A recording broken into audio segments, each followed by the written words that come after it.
저는 이제 이번에 방화 범죄를 좀 분석을 해보고자 하는 건데 법률에서 보통 대부분 고의성이 없으면 처벌하지 않는 범죄들이 많아요, 형법상에. 그런데 유일하게 실수로 불을 저질러도 처벌하는 것이 방화예요. 굉장히 치명적인 피해이기 때문에 그만큼 조심하자라는 의미로 실화도 처벌하는 것이 이제 방화 범죄입니다. 또 지금이 그런 계절이죠. 계절이죠. 그리고 계절상 산불이 나면 걷잡을 수 없죠. 지금 뭐 이 건조한 시기에. 그래서 저는 이제 이번에 숲사랑 홍보관이 있어요. 네. 산불과 관련된 전시관인데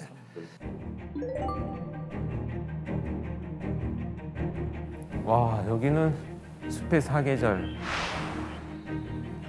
소리도 난다. 숲 가꾸기 효과. 아, 되게 낭만적이다. 강원도에 낭만이 있는 것 같다. 아, 낙산사 화재 장면인가 본데요. 보는 것만으로도 가슴이 타들어가는 느낌이네요.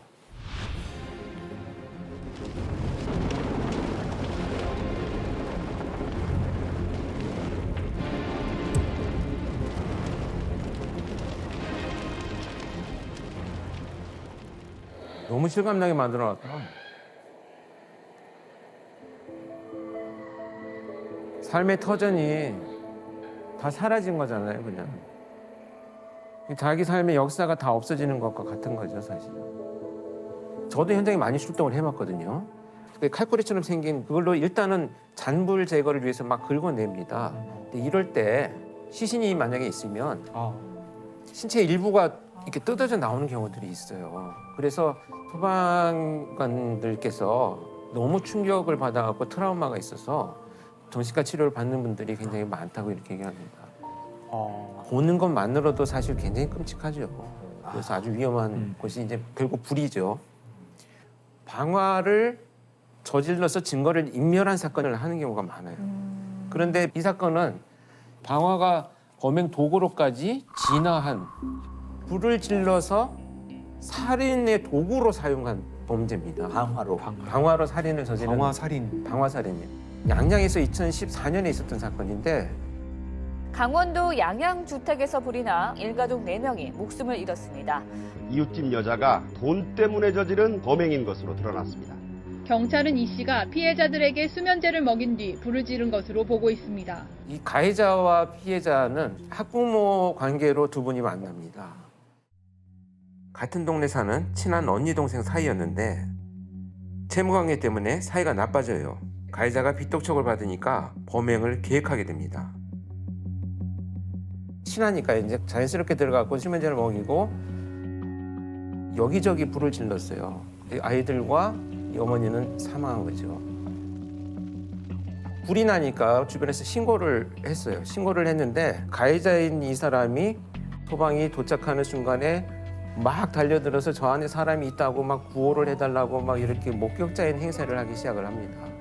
소름 끼친다. 그래서 사실은 이제 수사가 이제 어려워지고 그런 이제 배경이 되었는데 수사를 진행하다 보니까 목격자 행세를 했던 이 여성이 동네 사람들한테 이상한 소문을 내기 시작을 해요.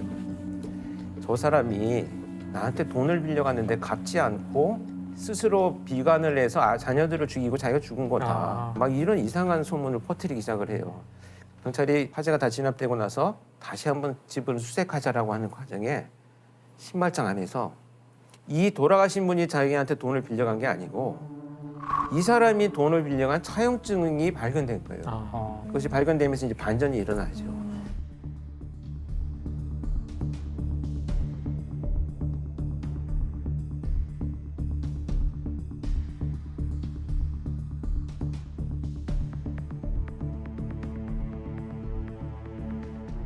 현장에서 그 방화로 의심되는 흔적들이 많았다고요. 특히 화재 현장에 가면 우리가 가장 먼저 화재 감식을 할 때 하는 것이 일단 바닥을 다 드러냅니다. 그래서 발굴을 한다 그러는데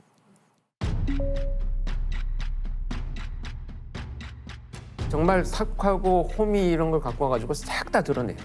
그리고 바닥을 보기 시작을 하는데 이나무질을 막 이렇게 뿌리잖아요. 물결 형태의 흔적들이 그대로 남아 있어요.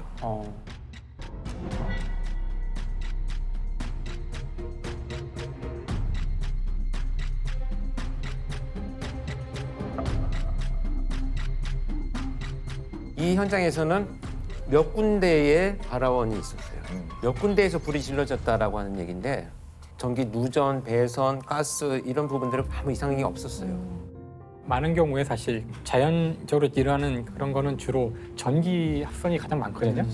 전기 합선으로 이제 불이 일어났을 땐 단락흔이라고 하더라고요. 단락흔. 단락흔이란 거는 이제 합성 같은 걸로 아주 높은 온도의 그 발화가 시작된 거예요. 네. 보통 2, 3,000도 가까운 온도가 된대요.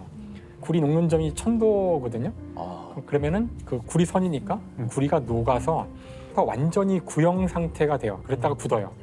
그러면은 이게 동글동글한 방울처럼 생긴 반짝반짝거리는 흔적을 남기게 돼요.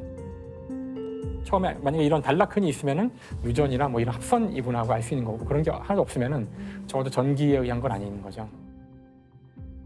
두 번째는 피해자들이 어디에 위치해 있는가거든요. 네네.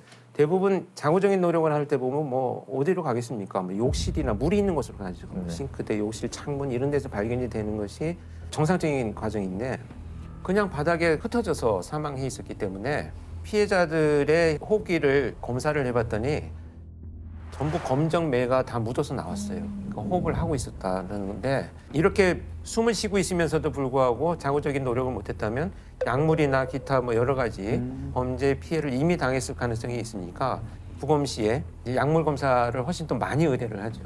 지금 이 사건에 있어서는 다량의 수면제들이 발견이 됐기 때문에 계획적인 범죄다 이런 판단을 할 수 있는 단서가 돼 있는 거죠. 가해자는 이 사건 전에도 방화를 저질렀죠. 네, 그렇습니다. 이게 사실 이제 수사에서 더 밝혀진 것이 이 사건이 나기 3일 전에 자기하고 살고 있는 내연남을 방화 살인을 시도한 흔적이 또 발견됐어요. 지난달 강원도 양양에서 방화로 일가족 4명을 숨지게 한 40대 여성이 같은 수법으로 자신의 내연남도 살해하려 한 것으로 드러났습니다. 경찰은 내연남의 보험금 1억 7천만 원을 가로채려고 범행을 저지른 것으로 보고 있습니다. 근데 이 불을 이용했다라고 하는 것은 네. 어떤 그 심리적인 성향과 아주 깊은 관련이 있다고 봐요. 그래서 가해자 같은 경우에도 방화로 평상시에 스트레스를 풀어왔던 것으로 보여져요. 네네. 지금 5년간 1년에 한두 번 정도는 자기가 화상을 입은 흔적들도 나타나고 있거든요. 이건 불을 지르다가 자기가 화상을 입은 흔적이다 이렇게 볼 수가 있는데 아마 이런 사람들은 그 빛들 이런 것들로 인해서 궁지에 처해 있는데 이걸 해소하는 방법 중에 하나가 방화가 선택되었다 이렇게 보여집니다. 결국 이제 자신한테 친숙한 이 방화라는 방식을 범행 도구로 사용한 것이고요. 방화범은 어떤 처벌을 받을까요? 방화범은 일단 태운 대상이 무엇이냐에 따라서 죄명이 많이 달라져요. 대표적인 게 현주 건조물 방화죄라고 사람이 지금 살고 있는 건조물 또는 주거를 위해서 사용되는 뭐 선박, 기차까지 다 포함을 해서 이런 것들을 이제 태웠을 때 현주 건조물 방화죄가 되고요. 사람을 상해하게 이르거나 또는 사망하게 되는 결과까지 나오게 된다면 네. 이것도 일반 살인죄보다 법정형 자체가 더 높아요. 네, 사형 무기징역 또는 7년 이상의 징역이기 때문에 상당히 높게 처벌하고 있어요. 이미 형법으로도. 네. 결국 양형은 어떻게 받았나요? 그래서 결국은 이제 사형이 구형이 되고 무기징역으로 선고가 났죠. 그래서 그만큼 위험성이 있고 계획적인 범죄다는 것을 법정에서도 인정한 사건이 되겠습니다. 양양 일가족 방화 사건이 방화가 범행 도구로 진화한 이런 형태라면 서울 서남부 연쇄살인 사건으로 알려져 있는 정남규 사건인데 방화가 네네. 성범죄와 살인으로 진화하는 경우.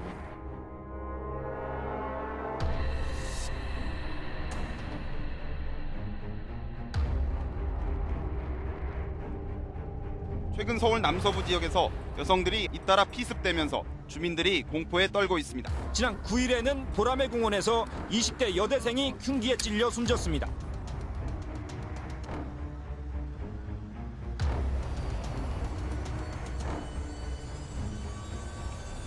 노상에서 하던 범죄가 어느 정도의 휴지기를 거치고 나서 다시 나타났을 때는 훨씬 더 진화해서 침입과 방화가 함께 벌어지는. 그래서 그 이후 사건에서는 거의 대부분 이제 방화가 이루어졌고요. 서울 봉천동 주택에서 불이 났습니다. 범인은 둔기를 휘두른 뒤 불을 지른 것으로 추정하고 있습니다. 남매 3명이 주택 화재로 숨졌습니다. 경찰은 방화 가능성에 무게를 두고 범인은 자매의 머리 부분만 집중적으로 폭행한 뒤 불을 지르고 달아났습니다. 사실 저희가 다 투입되었던 유영철, 정남규, 강호순을 보면 방화 범죄가 다 있어요.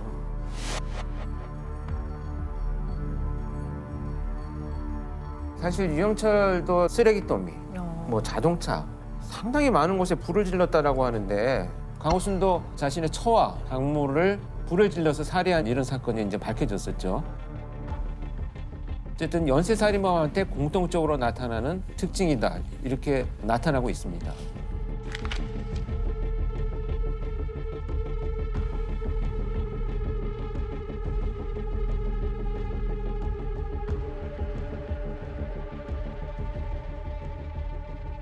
프로파일링의 대상 범죄가 뭐냐 하면 살인, 성범죄, 그리고 방화예요. 아, 방화가 거기 들어. 방화가 그러니까 세 개의 사건은 하나의 카테고리 안에 들어있다고 보시면 돼요. 대표적인 특징은 뭐냐 하면 자극이 사소하게 시작을 해서 멈추어 있지 않다는 거예요. 계속 발전하고 더 큰 자극을 원하기 때문에 그 정도 선에서 절대 머무르지 않아요. 그러니까 방화 범죄도 처음에는 쓰레기 더미에 몰래 불을 지르고 막 사람들이 뛰쳐나오면 막 즐거워하던 이런 감정에서 이제는 사람들이 불타는 것도 보고 싶은데 더 큰 쾌감을 얻기 위해서 점차 규모가 커지고 잔혹해지는 경향성이 반드시 존재해요.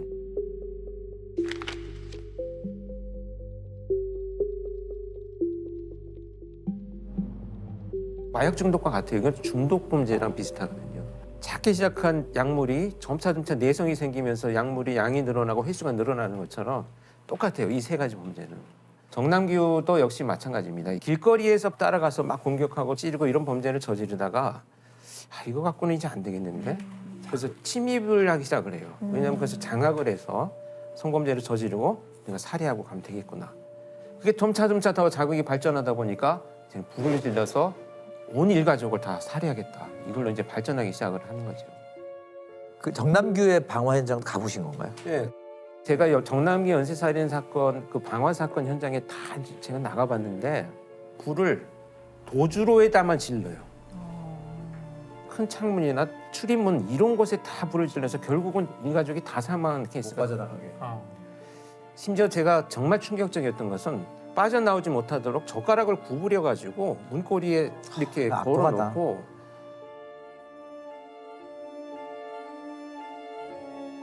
방범 창살이 있잖아요. 그 반지하 같은 곳인데 피해를 입은 곳이 거기에 손잡이를 잡고 이렇게 들여다보는 흔적이 있는 거예요. 그래서 제가 그 방범 창살에 먼지가 가득한데 두 줄의 손잡이가 딱 있는 거예요. 물론 장갑 자국이긴 했지만 그래서 야 이걸 정말 불을 질러놓고 그 안에서 피해자가 고통스럽게 그 죽어가는 모습을 얼마나 이놈이 바라봤겠느냐라는 생각을 할 때는 막 그 끓어오르는 분노가 참을 수가 없을 정도였죠. 그래서 프로파일링 보고서를 결국 만들어서 수사팀에 브리핑을 했는데 범인의 족적이 장은박으로 이어지고 또 여성과 아동이 있는 방만 집중됐다라는 것에서 이 소심한 공격성을 지닌 자라고 분석을 했고요. 평상시에 자기 의사표현이 미숙하고 자아 정체성이나 자기 효능감이 굉장히 떨어져 있고 이런 사람일수록 자기가 지배하는 상황이 됐을 때 공격성을 훨씬 드러내면서 오랫동안 피해자를 공격할 수 있다. 그런 점에 착안을 해서 탐문을 할 때도 실제 범죄자는 반대적 성향을 갖고 있을 것이다라는 것을 수사팀에 제안을 했었었죠.